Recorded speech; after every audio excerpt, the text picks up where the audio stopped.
खट्टी मीठी कहानियाँ।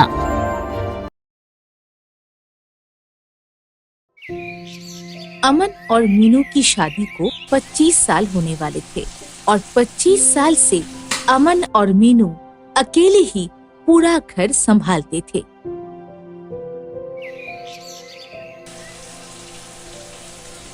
आज माँ जी के लिए नया चश्मा लाना है और फिर देव के कॉलेज भी जाना है। ओह, आज तो रेखा का जन्मदिन भी है। सब कुछ जल्दी जल्दी कर लेती हूँ। मीनू, मीनू। हाँ, आई।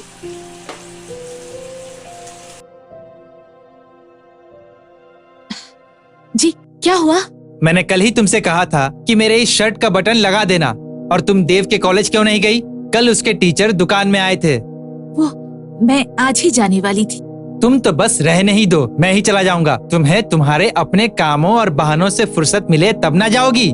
मीनू उदास हो जाती है। मुझे माफ कर दीजिए, दरअसल घर के कामों में उलझकर समय ही नहीं मिल पाता। हाँ हाँ, जैसे मैं तो दिन भर बैठकर बस मक्खियाँ मारता रहता हूँ। मेरा वो मतलब नहीं था। तुम अपने इन मतलबों को अपने पास ही रखो, मुझे दुकान जाना है। मीनू और अमन में बहस हो ही रही थी कि तभी अमन की माँ माया के गिरने की आवाज आई और मीनू दौड़ती हुई गई। क्या हुआ माँ जी? आप ठीक तो है ना? माँ, कुछ नहीं बेटा, वो मेरा चश्मा। मुझे माफ कर दीजिए माँ जी, मैं आज ही आपका नया चश्मा ले आऊंगी। तुम सारे दिन घर में आखिर करती क्या हो? माँ का एक नया चश्मा तक नहीं ला सकती? मैं आज ही ले आऊंगी, मैं आज ही जाने वाली थी। तुम्हारे बहानों की तो अब हद हो गई है मीनू। यह कहकर अमन गुस्से में दुकान चला जाता है कि तभी नंदिनी आकर मीनू से कहती है, जेठानी जी, आज ने इंटरव्यू के लिए जाना है। हाँ, मैं आ रही हूँ, अभी नाश्ता बना देती हूँ। मेरे लिए भी गट्टी की सब्जी बना दीजिएगा। ठीक है, मैं बना देती हूँ। मीनू सबके लिए नाश्ता बनाने लगती है।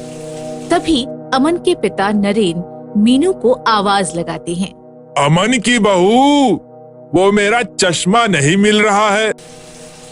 आई बाऊजी।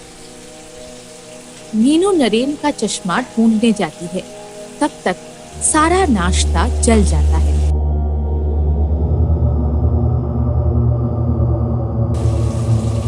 हे भगवान! मीनू नंदिनी की आवाज सुनकर दौड़ती हुई रसोई घर की तरफ आती है।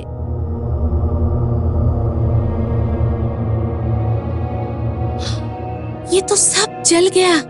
मैं सब समझती हूँ जेठानी जी, आपने ये सब जानबूझकर किया है ताकि इन्हें लेट हो जाए और इन्हें नौकरी ही ना मिले, और आप सब पर अकड़ दिखा सके कि सिर्फ आपके पति ही घर चलाते हैं।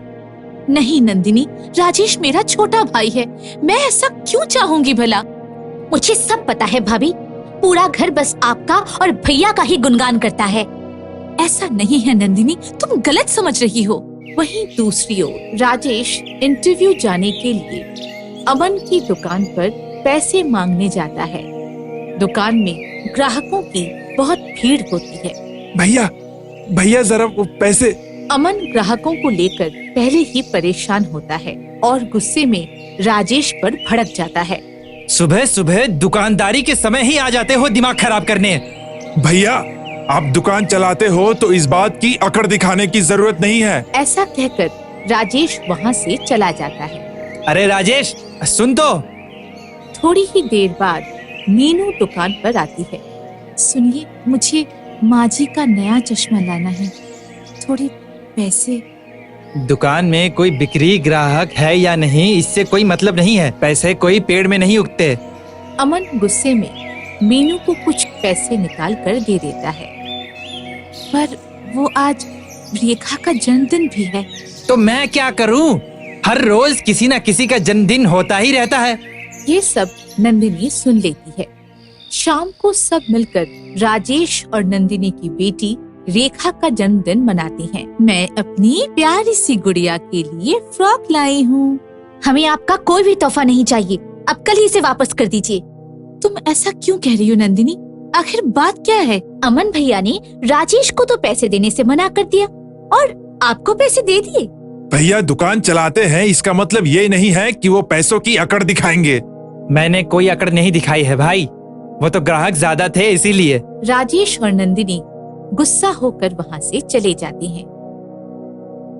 बड़ी माँ, आप हमेशा मेरे लिए अच्छे और महंगे तोहफे लाती थी, तो इस बार सिर्फ ये फ्रॉक क्यों? मीनू के पास रेखा के इन सवालों का कोई जवाब नहीं था और रात के समय एक बार फिर अमन मीनू पर भड़क जाता है। जब तुम्हें पता था कि आज रेखा का जन्मदिन है तो तुम कुछ दिन पहले भी तो तोहफा ले सकती थी ना। वो दरअसल मुझे आज ही सुबह याद आया और जब मैंने दुकान पर आपसे कहा तो। दुकान में हजारों काम होते हैं, 1000 तरह के लोग मिलते हैं, कितना काम होता है तुम्हें पता भी है, लेकिन तुम्हारे पास तो बहानों के अलावा और कुछ भी नहीं है। तभी राजेश जोरों से आवाज लगाता है, भाभी, भाभी। हाँ आई। क्या बात है भाभी, आज तो आप सबको दूध देना भी भूल गई। ओह हाँ, वो तो मुझे याद ही नहीं रहा। पता नहीं आजकल आपका दिमाग कहाँ रहने लगा है। पता नहीं आप दोनों आखिर चाहते क्या हैं। न भैया किसी काम के लिए पैसे देते हैं और ना ही आप अपना कोई काम ढंग से करती हैं। मीनू को राजेश की कही बातों का बहुत बुरा लगता है और मीनू की सास माया भी राजेश और मीनू के बीच की सारी बातें सुन लेती है। अगली सुबह, नंदिनी, मैंने मेरा, देव और तुम्हारे भैया का और माजी बाऊजी का नाश्ता बना दिया है। अब तुम्हें रेखा और राजेश को जो खाना है बना लो। आज के बाद मैं भी सिर्फ मेरा, मीनू और देव का ही खर्च उठाऊंगा। और हाँ राजेश, बाऊजी के पुराने दोस्त रामजी काका तुम्हें अपने यहाँ काम में रखना चाहते हैं।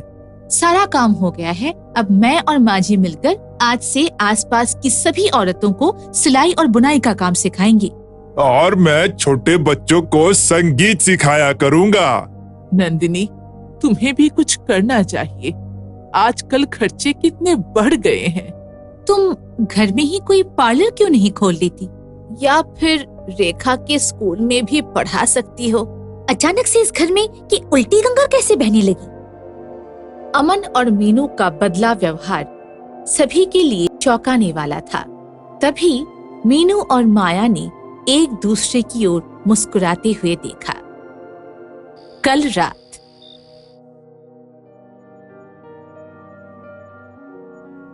माजी, बाऊजी, दूध। ये दूध अपने और अमन के लिए ले जा रही हो? जी माजी। ऐसा करो, अमन को यहाँ बुला लाओ। क्या बात है बाऊजी?